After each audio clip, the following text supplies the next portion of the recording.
E ya me ve mo mi sa ko de so na mi o da o mo ye wo ma ni ra gbogbo de. Ejijo mi o la pe dans le foyer ni onu le we tro ke to mo mi va do de po ju kan mi.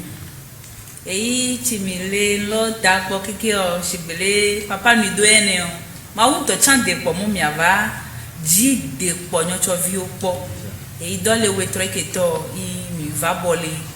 e ma wu ko melele. Donc, à mes agbetonu, voilà ma où est des dash d'odio ou d'avami. Ade do ko lowo mi ti mo mi abi oso de vilo gba mo meti o da oku o no chambe ku wa shite mi apo. Eta ti mi nunu e do han ti ene o. Eva me mo le la paix dans le foyer chinkoi papa o yo no mi sabade o groupe lo mi hu groupe lo le dimanche 11 octobre 2020. Et forum là il me créé forum là il mo WhatsApp ji et forum là naito abi o yin forum là ti me créé et il est tame suti le michi il me so créé forum là yin mo homo oli I enyo de le oji inyo lo da si an to le church mi ye ni mo le nyo lo gbogbo me lo do amedia kan se nkoni ise nkankan la na ji to afa.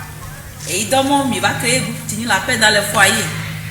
le dimanche 11 octobre 2020. Il a même vu ma auto mais on so gano to ji va do egbe mi leon groupe lo non groupe 8 de k mais 8 de k do mi te so aider.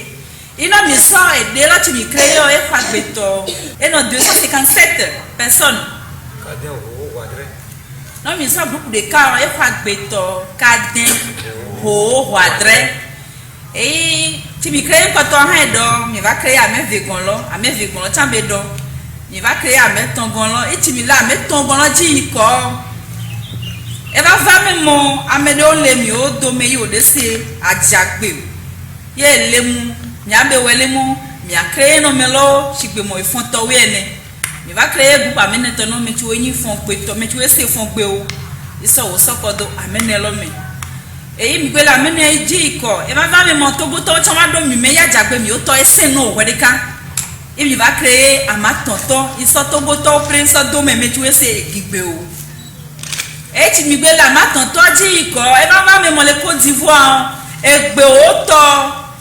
me de o le me yo de maîtriser mi o gbe nu de o et il va créer à ma denton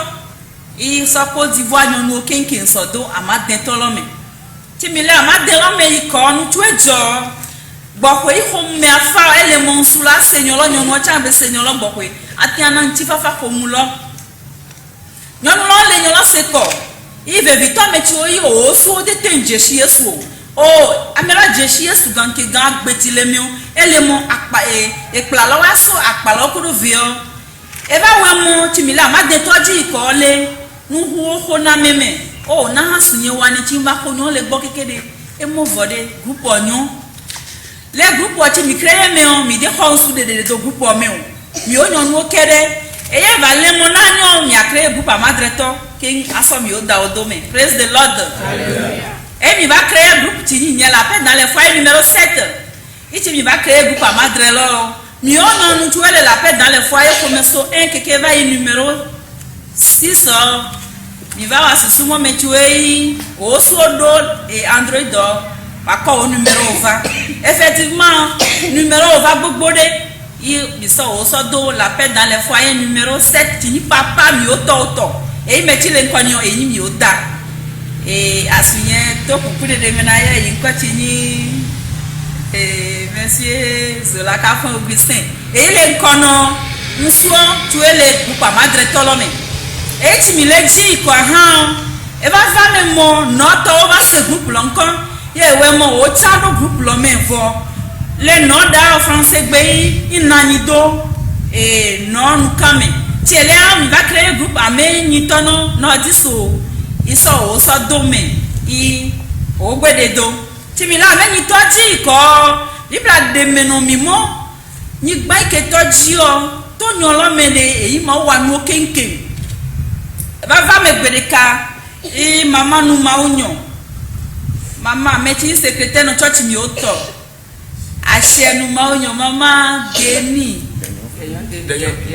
mama de on va nu maunyo so mecho de do fi onu izu ti mama nu nyola gbogbo ko no nyola me itashi jino mele o eyi toto maunyo me de gbo e va wo mo nyondo mo na nyonyo le ka le jijino yo da si ani do foro mo me o yo wa no apo i atonyolo eyi ti e vale ha mi cre book numero 9 i ho mecho de do vi o iso o ko numero 9 lo me eyi tonyo bebi o se le o to ino do ni jo yi vila va iglo o gba bi aso ogbo emi le 9 ji ko ha ti mi le 9 ji ko ko me cho de do vi o de gbo e va fa me mo mi o fi yanu vi o e pla u do mi o fi yanu vi o emi mo gbo ko yi ko mu lo ble wa fa ni papa vo mama vo i vi tu o ji fi lo de vo po ko mo de nyon iti ele ha mi va hu group ame o to no mi o vi jaje yanu vi o ikhwana no video kenke ndo android do ko twa wa do afoda je alo pade ko lo ganke game mi be to android do le shi o mi ba ko o do numero ame o to lo me ti mi le ja ha iko e wa mo no ko nyonu vi o apoda je vi tele ha mi ba kre wi le katolo ikho mi o vi da vi o ti we do ko ti aso ti nyonu vi ko ito o so do wi le katolo me meti le nkono we o gbe nyaso gbe le nkono da jevio le group lo le do imi iko ene ifi mi le o esaje ni so mi ase nkono wi vetolo le Yesu come donc le la paix dans le foyer lo iko donné ele yi lo mi o mi ba so gbeta mo e vito ni nyo cho vi o meti o da ku o no ku yo le veve sese me o mi ba so gbeta mo mi apedo ne ha me onu le mi ojiji mo mi awedo sa enye vei no noel ti ni de vi okwe o mi assiste de vilosa me ti mau game ni game bu na mi agbetoto ewe mo mi direction de sen jeji o ya jeji ichi mama mi oto mama facha o chale gupo mekodo mi ye chale nkono gupo chan ti mi ba na ni ba to yan po kiki o mi ba ni mo na yan egbe o mi avake aba wale mo aba jiyan to vi opo do la paix dans le foyer nyonuo sagbedashi no mo baba so dashi no depo to le Yesu nkome o la gba vi to le Yesu nkome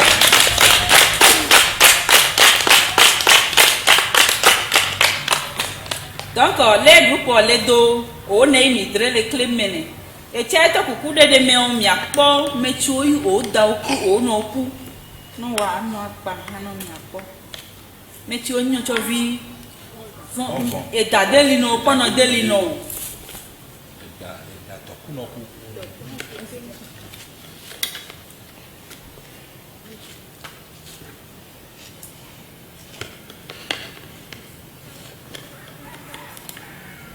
Donc, des victoires d'accord, non Delino, ok.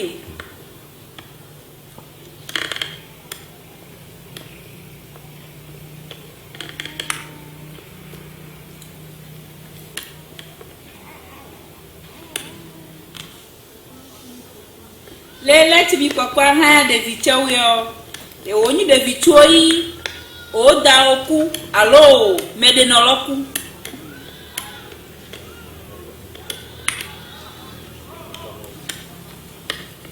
okay de vicho chi mi papa le ha le de vilodo me o de video o noku o da potola gbe me do we o daku o no potola gbe o mi e pole nkono mi lele ha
Mais tu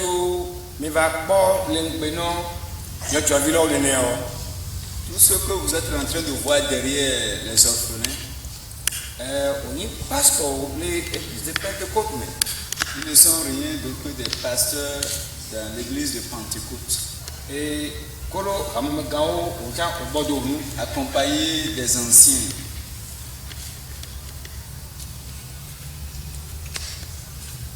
Tu pas, tu es mec, il a totalement, il sort, tout passe, on dit, oh, il y a des violons. Cette mobilisation a eu lieu grâce au soutien des pasteurs. C'est pourquoi vous le voyez ici au milieu, accompagné des enfants.